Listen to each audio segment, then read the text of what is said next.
الحمد لله والصلاة والسلام على رسول الله صلى الله عليه وسلم.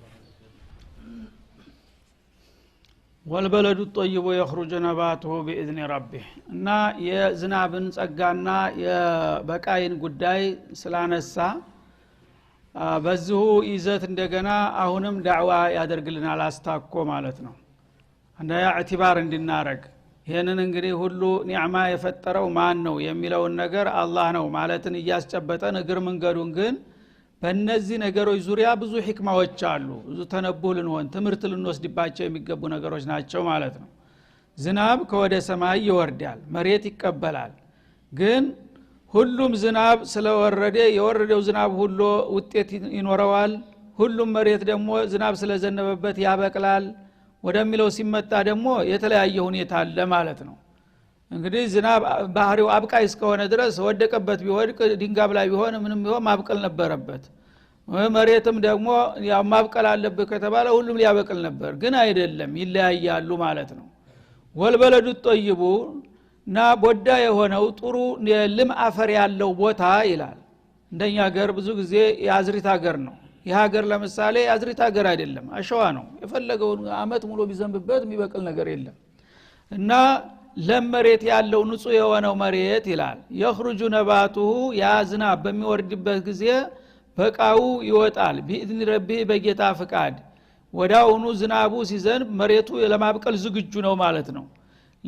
ያ ዝናቡ እንደዘነበበት ሰዎች የዘሯቸው ማዝሪቶች ይበቅላሉ። ሌላም ደግሞ ያልተዘራውም ዝም ብሎ ሜዳውም ሳሩንና ቅጠሉን ያበቅላል። ወዳውኑ ሁሉም ነገር ጃሂዝ ነው። ዝናብም ሷሊህ ነው ለማብቀል፣ መሬቱም ደግሞ ተቀባይነት ስላለው ማለት ነው። እና ጥሩ የሆነው መሬት ዝናብ በሚዘንብበት ጊዜ يخرج نباته بإذن ربه በጌታው ፍቃድ ወዳውኑ ተብተክትኮ ይበቅላል ማለት ነው። والذي خبث እንደገና والبلد الذي خبث ማለት ነው።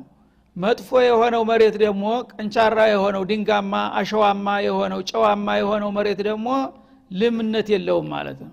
ይሄ لا يخرج الا نكدا ሲሆን አይበቅልም። ከበቀለም ደግሞ ቅንጭር ብሎ ነው የሚበቅለው ይላል። የተጨማደደችና አሸዋማ ቦታ ላይ ወይ ድንጋይ ላይ ትበቅላለች አንዳንድ ነገር አይደለም፣ ሰንጣቃ ቦታ ላይ ግን በቅላ ምንም ትርጉም የላትም። ወዲያውኑ ቅንጭጭ ብላ ትንሽ ጊዜ በኋላ ታራለች እንጂ ለፍሬ አትበቃም ማለት ነው። ለምን? ያ ቦታው ምቹ አይደለምና።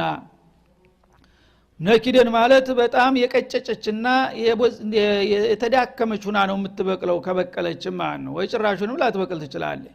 كذلك نصرف الآيات እንደዚህ ነው አንቀጾቻችንን ደጋግመን የምናብራራላችሁና የምንገልጽላችሁ ይላል። ለቀውም ይሽኩሩን ለሚያመሰግኑ ሰዎች እንግዲህ አላህ አቅል ሰጥቷቸው ለሚያስተውሉና ለሚገመግሙ ሰዎች ዝናብ እንደ ዝናብነቱ ወረደ፣ መሬትም መሬት እንደመሆኑ አበቀለ። ግን ልዩነቱ ለምንድን ነው በሚለው ጊዜ ይሄ መሬት ጥሩ ለምለም አፈር ያለው ስለሆነ ነው ጥሩ የዳበረና የወፈረ የፋፋ አዝመራም ያሳየው። ይሄኛው ደግሞ ድንጋማና አሸዋማ ስለሆነ ነው ዝናቡ ቢዘንብም በቂ አፈር አላገኘምና ቀንጭጮ ፋይዳ የሌለው ነገር የሚያሳየው። ስለዚህ ይሄ የናንተ ምሳሌ ነው ለማለት ነው አላህ Subhanahu Wa Ta'ala። ዝናብ ሲወርድ መሬት የምታሳያቸው በቃዎች ወጣ ገባ ከሆኑ ወህይ ሲወርድም እንደዛው ነው በሰው ልጆች።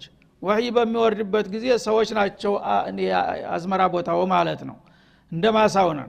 እና አንድ ቅን የሆነ ሰው ደግ የሆነ ሰው እንደለመሬት ነው። ትንሽ ነገር የአላህ መልእክት ሲደርሰው ወዳውኑ ይረዳና ኢማንና ተቅዋ ያፈራል ማለት ነው።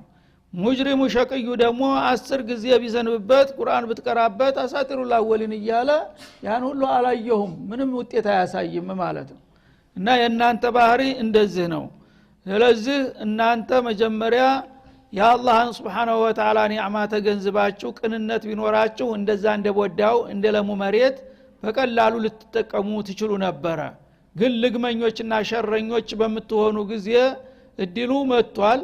ማንኛውም ለሰው ልጅ ሁሉ ነው የመጣው ቁርአን። ግን የመጣላቸው ሰዎች ሁሉ ሊጠቀሙ አልቻሉም። እነሱ ኸቢት ናቸውና ይላል ከልአርዲል ኸቢት እንደዛ እንደመጥፈው መሬት ደረቅ በመሆናቸው ሊበቅሉና ውጤት ሊያሳዩ አልቻሉም። كذلك نصرف الآيات ማለት نوضح الآيات ونبينها ونكررها አንቀጾቻችንን በዚህ መልክ እንገልጻቸዋለን ደጋግመን እናብራራቸዋለን። لقوم يشكرون ለሚያመሰግኑ ሰዎች በዚህ ይጠቀሙ ዘንድ ይላል ማለት ከዚህ ቀጥሎ ወደ ክፍለ ታሪኩ ሊገባ ነው። እንግዲህ በመግቢያው ላይ እንደተገለጸው ይህች ሱረቱል አዕራፍ መግቢያው አካባቢ የነብዩላህ አደምንና የኢብሊስን ጉዳይ አንስቶ የሰው ልጆች ታሪክ አመጣጣቸው እንዴት እንደነበረ አቅጣጫ አሳይቶን ነበር ማለት ነው። ከዛ አያይዞ የተለያዩ እንግዲህ መልእክቶችን ሲያስተላልፍልን ቆይቶ ነበር። ከዛም ስለ ጀሃነም፣ ስለ ጀነት፣ ስለ አዕራፍ ሲገልጥ ቆየ። ከዛ በኋላ እንደገና ወደ ተውሂድ በመመለስ ተፈጥሯዊ መረጃዎችን ሲደረድርልን ቆየ ማለት ነው። ሰማያትና ምድርን የፈጠረው ማን ነው? አርሽንስ የሰየመው ማን ነው? ፀሐይን፣ ጨረቃን፣ ከዋክብትን፣ ንጋት ምሽትን፣ እንደገና ዝናብን አዝንቦ አዝሪትን፣ አትክልትን ይሄን ሁሉ የሚያደርግላችሁን እንጂ ማን ነኝ እያለ ራሱን ሲያስተዋውቅ ቆየ ማለት ነው። ከዚያ በኋላ እንደገና ወደ ነብያት ታሪክ በመሻገር ይሄ መልእክት እንግዲህ በእናንተ የጀመረ ሳይሆን ተጥንት ጀምሮ በነበሩ ህዝቦች ላይ በተመሳሳይ መልኩ መመሪያን እያወረርኩና መልእክተኞችን እያሰማራሁኝ የሰው ልጆችን ወደ ፍቃዴ ስጠራና ስጋብዝ መቆየቴን ልግለጽላችሁ። ለምሳሌ አለና አንዳንዶቹን ነብያት ታሪካቸውን ባጭር ሊዳስስ ነው ከኑህ በመጀመር ማለት ነው። ለቀድ አርሰልና ኑሃን والله قد አርሰልና ኑሃ ይላል። ኑህ የሸይኹል ሙርሰሊን አለይሂ ሰላቱ ወሰላም የመጀመሪያ ታጋይ በመሆን የተላኩት እሳቸው ናቸውና ነብዩላህ ኑህን በእርግጥ በወቅቱ ልከነው ነበር ይላል። ኢላ ቀውሚሂ ወደ ወገኖቹ እና አገሩ ቢተህዲድ የት ላይ እንደነበረ እንዲሁም ደግሞ የዘር ሐረጋቸው ማን እንደነበረ ግልጽ አያደርግም። ያው እሳቸውን ነው ቀጥታ የሚጠራው ማለት ነው። እና አንዳንድ የታሪክ ጸሐፊዎች ያው የአባታቸው ገሌ ይባል ነበር እንዳውም ከሳቸው ጀምሮ እስከ አደም ድረስ ያለ የዘር ሐረጋቸውን የሚቆጥሩ አሉ። ግምት ነው፣ ያ ሊሆንም ላይሆንም ይችላል ማለት ነው። አላህ ግን ዋናው ሪሳላቸውን ማሳወቅ ነው። ተውሂድን አንግበው መተው ሰዎችን ወደ ጌታቸው ፍቃድ በመጥራትና ወደ ፈሩ ለመመለስ በመሞከር ብዙ ፍዳ ያዩ ታላቅ ታጋይ በመሆናቸው ከሳቸው ይጀምርልናል ማለት ነው። እና አገሩ ይሄው በጥቅሉ ሲታይ ይሄው መካከለኛ ምስራቅ ነው መከረኛው። ተዛ አይወጡም ትልልቆቹ ነብዮች በሙሉ እዛው አካባቢ ከሉብናን እስከ ሂጃዝ ባለው ክልል እንደነበሩ ነው የሚነገረው ማለት ነው። እና ነብዩላህ ኑህ አለይሂ ሰላም ያው ወስተወት አለል ጁድይ የሚለው ራሱ ይጠቁማል። ጁድይ ማለት ሉብናን ውስጥ ነው የሚገኘው መርከቧ ያረፈችባት ቦታ ማለት ነው።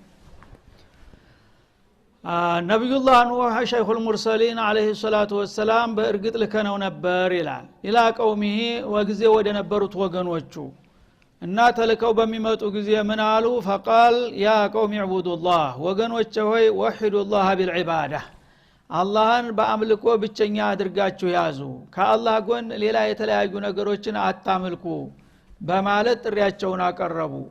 ማለኩም ሚን ኢላሂን ገይሩህ ከሱ በስተቀር ልታመልኩት የሚገባ ከቶ ምንም ነገር የለም አሏቸው።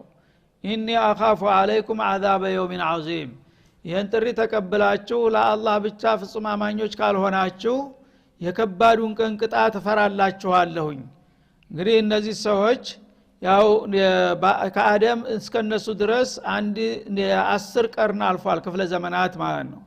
በዛ ውስጥ ያው ጊዜው እየተራዘመ ሲመጣ ቀደም ሲል የነበሩት መሪና አስተማሪዎቻቸው ሲጠፉባቸውና በግምት በሰይጣን አስተባባሪነት ወደ ጣዖት አምልኮት ተዘፈቁ። ያኔ ነብዩላህ ኑህን ላከና እነዚህ ሰዎች መስመር ለቀዋልና ኑ ቶሎ ወደ ፈሩ ተመለሱ በላቸው ብሎ ሲልካቸው ጌታ መተው እንደዚህ አይነት ጥያቄ አቀረቡ ማለት ነው። እና የፈጠራችሁ ጌታ አንድ ብቻ ነው፣ እሱም አላህ ይባላል። ስለዚህ ዕቡዱላህ ወህደሁ ላ ሸሪከ ለሁ ምንም አጋር የሌለው ብቸኛ ፍጹም የሆነውን አላህን ብቻ ተገዙ እንጂ ከሱ ሌላ ያለ ወዲ ሱዋ የጉስ እያልክ የተለያየ ጣዖትና መቃብርን መቃኘቱን ታቆማለህ ካሁን በኋላ አሏቸው። ማለኩም ሚን ኢላሂን ገይሩህ ሚን ማዕቡዲን ሲዋህ ከአላህ በስተቀር ልትገዙና ልታመልኩ የሚገባ ማንም የለም። ኢኒ አኻፉ አለይኩም ይህም በሚሏቸው ጊዜ እንተ ታባቶቻችን ከአያቶቻችን ተሻልክ እንዴ ዝም በል ባለጌ አሏቸው። ይህ ጊዜ ምን አሉ? ኢኒ አኻፉ አለይኩም አዛበ የውሚን ዐዚም መወለድ ካለ ማዘን አይገድም ወገኖች፣ እኔ ያወቅኩትን ብታውቁ ኑሮ እንዲህ አትሉኝም ነበረ። አሁን እኮ ይሄን ነገር ሽርክን ካልተዋችሁ ከባድ የሆነ ቀን አሳር መከራ ይጠብቃችኋል። እዛ ቦታ ላይ እንዲያትወድቁ ብዬ ነው ለእናንተ አስቤ ነው እያሉ ያባብሏቸዋል ማለት ነው። ተጋበኞቹ ግን አልመሰላቸውም፣ ቀጠሉ በማንጓጠጥ قال الملأ من قومه ከነዛ ከወገኖቻቸው መካከል የታወቁት መሳፍንቶችና መኳንንቶች ተነሱና እሳቸውን ማውገዝ ጀመሩ ማለት ነው። ኢና ለነራከ في ضلال مبين አንተ እኛን ተሳስታችኋል ወደ ትክክለኛው ተውሂድ ተመለሱ ትለናለህ እንጂ ይልቁንስ የተሳሳትከው አንተ ነህ አሏቸው።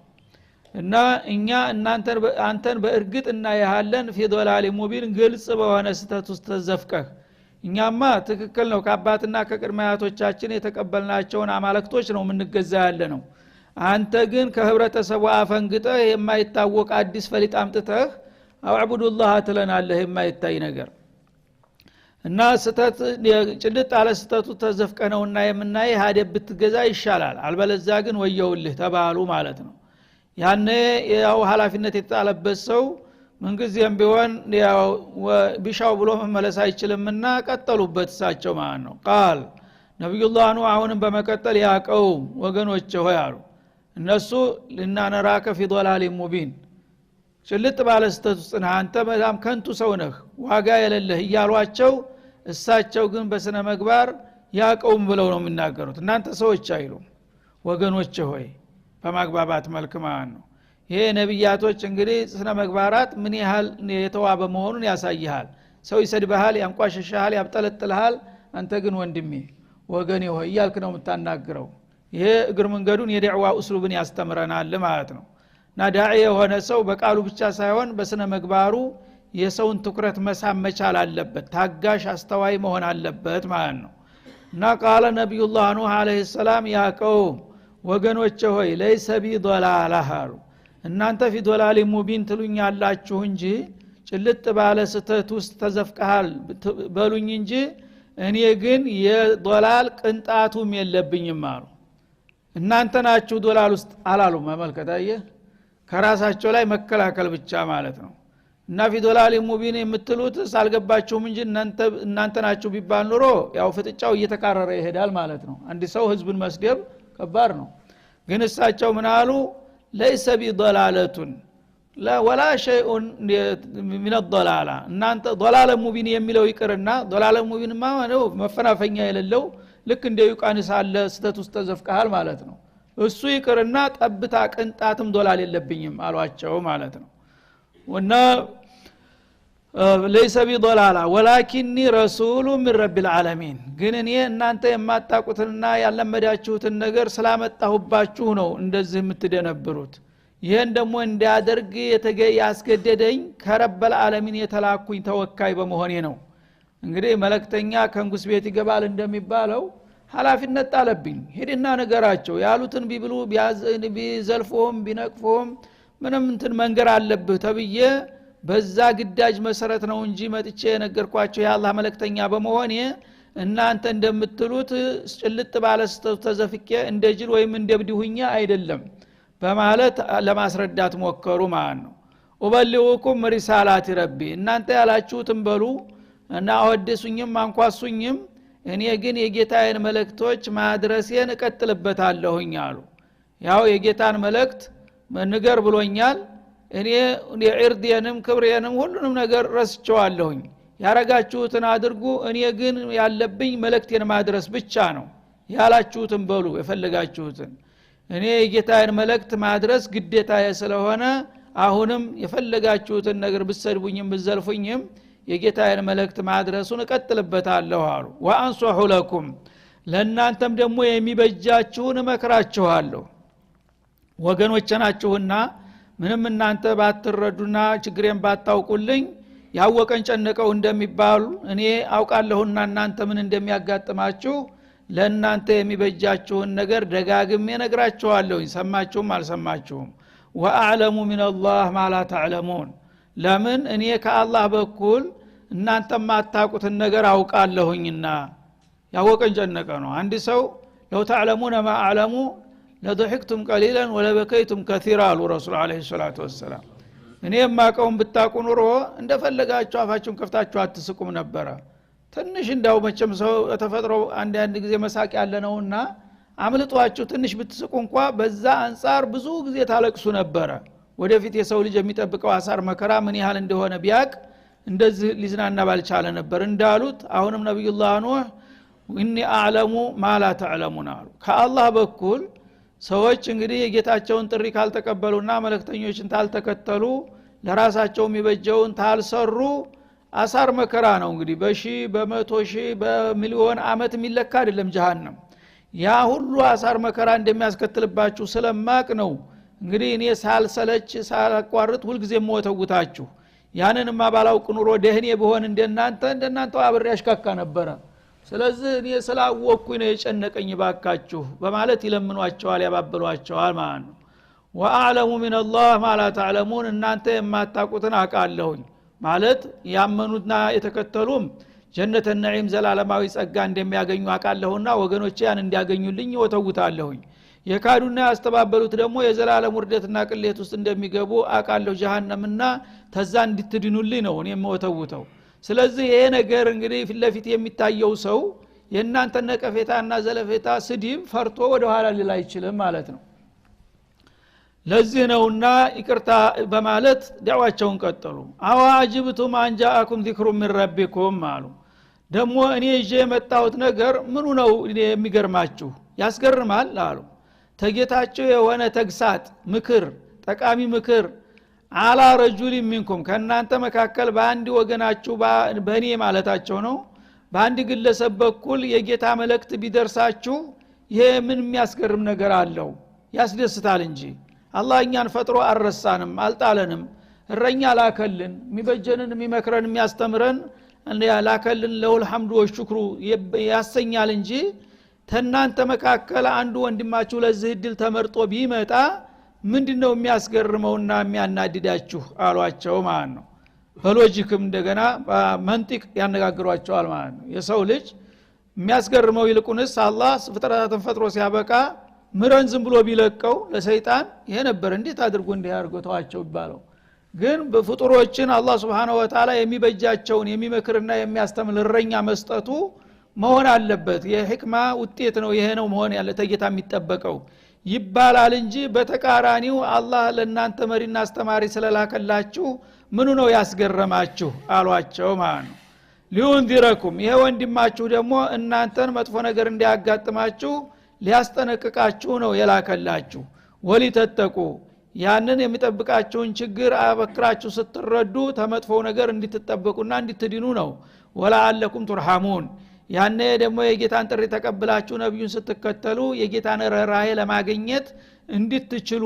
ነው የተደረገው ይሄ ነገር ታዲያ ያስደስታል እንጂ ያስገርማልን በማለት ጠየቋቸው ማለት ነው ቢሆኑም እነዚያ አሽቂያዎች አልታደሉምና ሊገባቸው አልቻለም ይሄ ሁሉ ማለት ነው ፈከዘቡህ የመጣው ይንጣ ብለው አስተባበሉት ያኔ አላህ ደግሞ Subhanahu Wa Ta'ala በእነሱ ላይ የማያዳግም እርምጃ በማምጣት ወዳውኑ ምድርና ሰማይን ዝናብን ተላይ በማንጀግጀግ መሬትን ተታች ተከርሷ ያለውን ገንፍላ እንዲታወጣ በማዘዝ ፈልተቀልማው አላ አምሪን ቀድ ቁድር እንዳለው ሱረቱል ቀመር ላይ ወዳውኑ ዓለምን ውጥንቅጦ ወጣ በባህር ማለት ነው ፈአንጀይና ነብዩላህ ኑህንና በተሰቦቻቸውን የተወሰኑትን ተከታዮች ግን አዳናቸው ከዛ ሁሉ መከራ ወለዲነ ማአሁ አብረውት የነበሩትን ጥቂት ግለሰቦች ፊልፉልኪ በመርከብ ጭነን በባህሩ ላይ እንድትናኝ ያደረግን ሌሎቹ ግን ደብዛቸው ጠፋ ወአግረቅነ الذين كذبوا بآياتنا አንቀጾቻችንን ያስተባበሉት የሆኑትን ወገኖች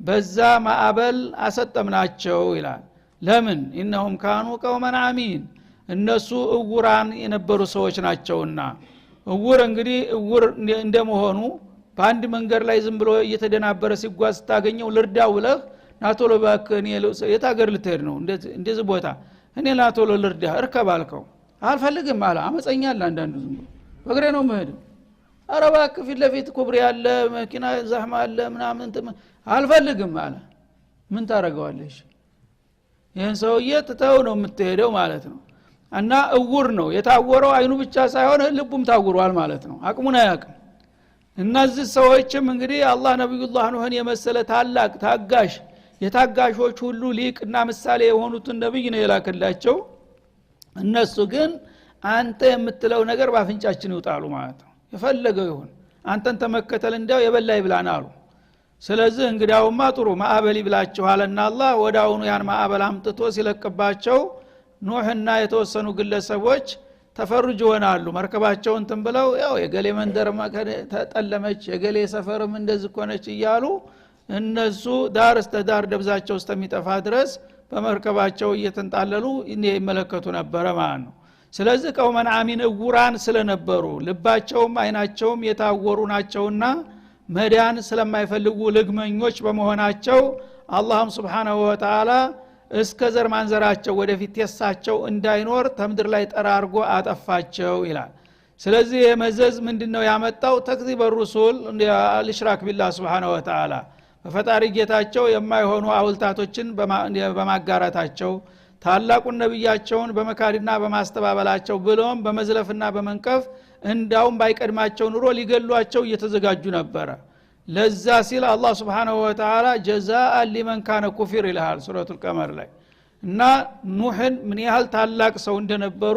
አላህ ለማንም ቦታ ብሏት የማያታቃል ተናገረ ጀዛአ ሊመን ካነ ኩፊር ይሄ አገልጋያችን ኑህ ተክዷል ለአመታት ለዘመናት 950 አመታት ነው ሰለቸይ ደከመኝ ሳይሉ እነዚህ ደረቆች ጋራ ሲደርቁ የኖሩት እና ያንን ለተካደው አገልጋዬ ለተካደውና ለተናቀው ባለሟሌ ብቅላት በየነህን እርምጃ የወሰድኩት ይላል አላህ Subhanahu Wa Ta'ala እና ተበቀለላቸው ያን ያህል ዘመናት እንግዲህ ሲያደርቋቸው ከቆዩ በኋላ በመጨረሻ እነዚህን ሰዎች ቢሻው ግደለም ተብሎ ሊታለፉ የሚገቡ አይደሉም ስለዚህ የሱን ጥቃት መወጣት ስለነበረብኝ ለኑህ ስል ነው እንደዚህ ያደረኳቸው ይላል አላህ ነብያቶችን ምን ያህል የሚያከብር መሆኑን ያመለክታል እንግዲህ አላፎቹን ምናልባትም ሚሊዮኖችን ለአንድ ግለሰብ በቀል ስል አጠፋዋቸው እያለ ነው ማለት ነው ለምን እሳቸው የተወደዱት የጌታቸውን ሪሳላ በትክክል ስላደረሱ አማናቸውን ስለተወጡ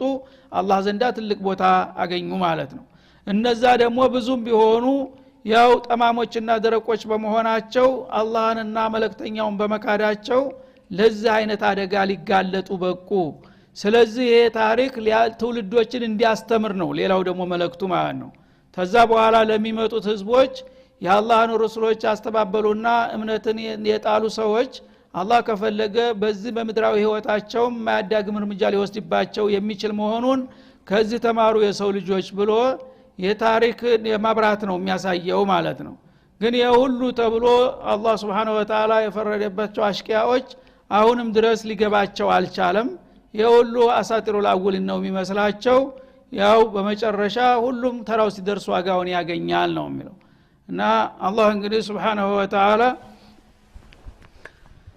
እነዚህን እንግዲህ የዳዕዋ ኡስሉቦች ነው የሚያሳየን ማለት ነው አንደኛ የዓለምን አፈጣጠር የኛን አመጣጥ እንደገና ጥላታችን ሰይጣን ምን እንደሚያደባ ምን እንደሚመኝ እየለለልናለው እንደገና ደግሞ በታሪክ ረገድ በሚታይበት ጊዜ የተለያዩ ነብያቶች ሲመጡና ሰዎች ተውሂድን እንዲቀበሉና እንዲከተሉ ሲያግባቧቸውና ሲመክሯቸው ጥቂቶቹ ቢቀበሉም አብዛኛዎቹ ልግመኞችና ሸረኞች በመሆናቸው ያኸራው ቅጣት እንደተጠበቀ ሆኖ በዚህ በዱንያ ላይ የማያዳግም እርምጃ እንደተወሰደባቸው ማሳየቱ ይሄ ሁሉ ልብ ያለው ልብ ይበል ከፈለኩኝ እንዲህ ማረግም እችላለሁኝ በማለት ለማስጠንቀቅ ነው ስለዚህ እነዚህን ሁሉ ነገሮች ግምት ውስጥ አስገብቶ አቂል ሙእሚን የሆነ ሰው ለዚህ ለማትረባ ህይወት ብሎ ራሱን ኪሳራ ላይ መጣል የለበትምና ከሌሎቹ ታሪክ መማር ይገባናል ሞኝ ሰው ራሱ ታሪክ ይሆናል ይባላል ብልጥ ሰው ግን ከሌሎቹ ታሪክ ተምሮ ይጠቀማል እና ከሌሎቹ ታሪክ ተገንዝቦ ያን ነገር የተጠነቀቀ ሰው ይድናል ያን ሁሉ አልሰማም ጆሮ ዳባ የሚል ግን እሱ ራሱ መቀጣጫ ይሆንና ለሌሎች መመሪያ ይሆናል ማለት ነው هذا وصلى الله وسلم على النبي وعلى اله وصحبه وسلم